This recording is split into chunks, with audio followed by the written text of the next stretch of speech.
everybody. Alright, so hopefully this looks a little bit different. I got a brand new phone and it has a much better camera, and it's really dark and rainy outside, and so it doesn't look like you can see me very well at all. But new phone, I'll probably talk about that a little bit later.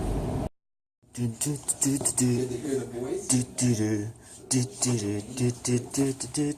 love email as well.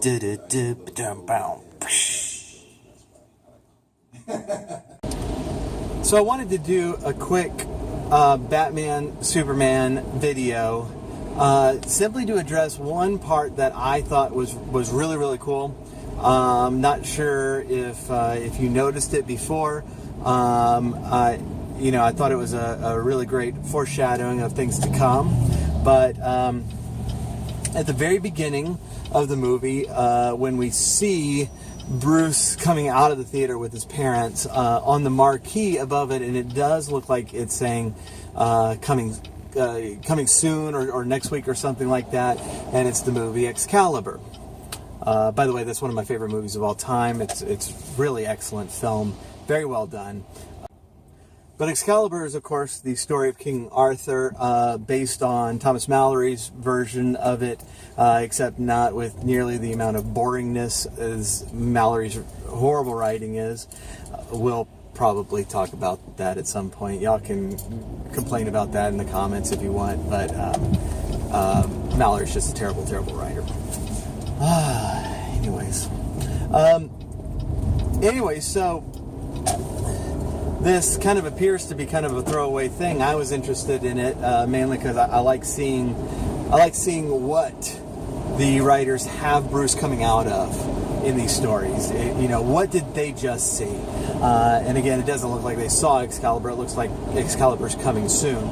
But the reason it's important is because when we jump forward to the last scene, and spoilers, you've been warned. Continue this video at your own risk.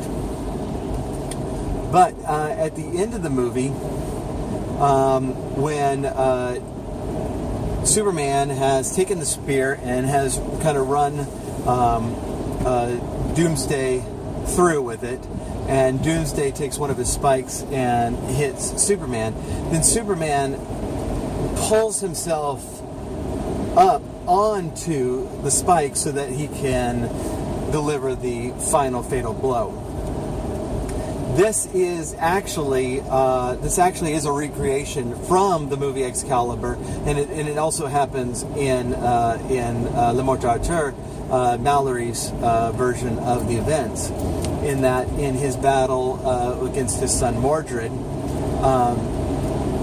Mordred in the movie version, Mordred hits Arthur with a spear, and Arthur pulls himself up onto the spear to kill Mordred. And in the book, if I'm remembering it right, that's actually reversed. That Arthur stabs him with the spear, and Mordred pulls himself up. But it's been way too long since I read Mallory, and not nearly long enough. But the reason that's really, really important is because Arthur, in a technical sense, does not die. He swoons, he is taken to Avalon, and the promise is, him being the once and future king, that he will return one day when Britain most needs him.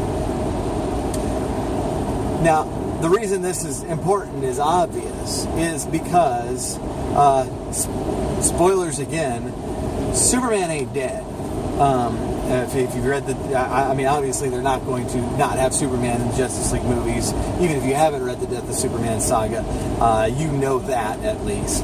But Superman has, according to the Death of Superman comics and the comics that came afterwards, is not dead. He is very, very, very, very near death.